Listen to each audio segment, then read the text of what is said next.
Vijayasai Reddy episode ను మళ్లీ తెరపైకి తెచ్చారు శాంతి భర్త మదన్ మోహన్. విజయసాయిరెడ్డికి డిఎన్ఏ పరీక్షలు నిర్వహించాలని, అప్పుడే వాస్తవాలు వెలుగులోకి వస్తాయన్నారు. ఈ మేరకు మదన్ మోహన్ మంత్రి లోకేష్ ను కలిసి విజ్ఞప్తి చేశారు. తన భార్యను లోబర్చుకొని 1500 కోట్ల భూములు కబ్జా చేశారని మదన్ మోహన్ ఆరోపిస్తున్నారు.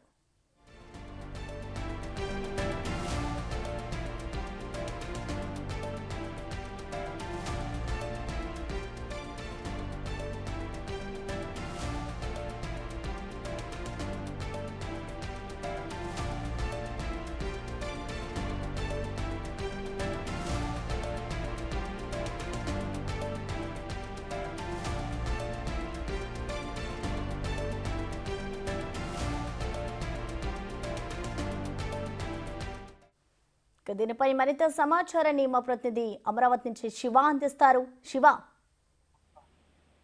మొత్తం మీద చూసుకుంటే ఏదైతే గతంలో ఎండోమెంట్ కమిషనర్, డిప్యూటీ కమిషనర్ శాంతి వ్యవహార శైలి తాజాగా ఇప్పుడు మంత్రి లోకేష్ ఎదిగిన పరిస్థితి కల్పించింది. ప్రధానంగా చూస్తే తనని నేను విజయసాయిరెడ్డిపై ఫిర్యాదు చేశాను ఏకైక నెపంతో తనని ఇక్కడి నుంచి కూడా వేరే రాష్ట్రానికి బదిలీ చేశారు. అలాగే తనని ఇబ్బందులు పాలు చేసి తన భార్యని శాంతిని బలవంతంగా లోబర్చుకున్నారు. దీనిపై సమగ్రమైన విచారణ చేయాలని చెప్పి కూడా ఆయన నారా లోకేష్ చేపట్టిన ఫిర్యాదు చేయడం జరిగింది. ఫిర్యాదు చేసిన తర్వాత దీనికి సంబంధించి పూర్తి స్థాయిలో విచారణ చేపించి న్యాయం చేస్తానని చెప్పి కూడా లోకేష్ హామీ ఇచ్చినట్లు కూడా తెలుస్తా ఉంది. Okay, thank you Shiva.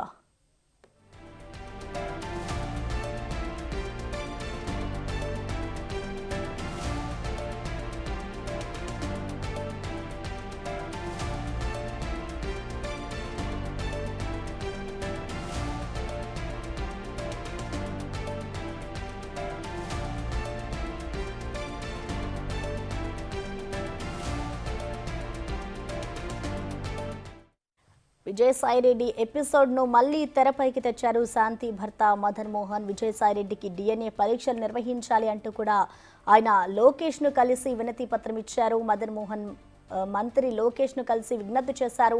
తన భార్యను లోపర్చుకొని 1500 కోట్ల భూములను కబ్జా చేశారు అంటూ కూడా ఇటు మదన్ మోహన్ అయితే ఆరోపిస్తున్నారు. విజయసాయిరెడ్డికి డిఎన్ఏ పరీక్షలు నిర్వహించాలని, అప్పుడే వాస్తవాలు బయటకు వస్తాయి అంటూ కూడా ఆయన మంత్రి లోకేష్ తో చెప్పుకొచ్చారు.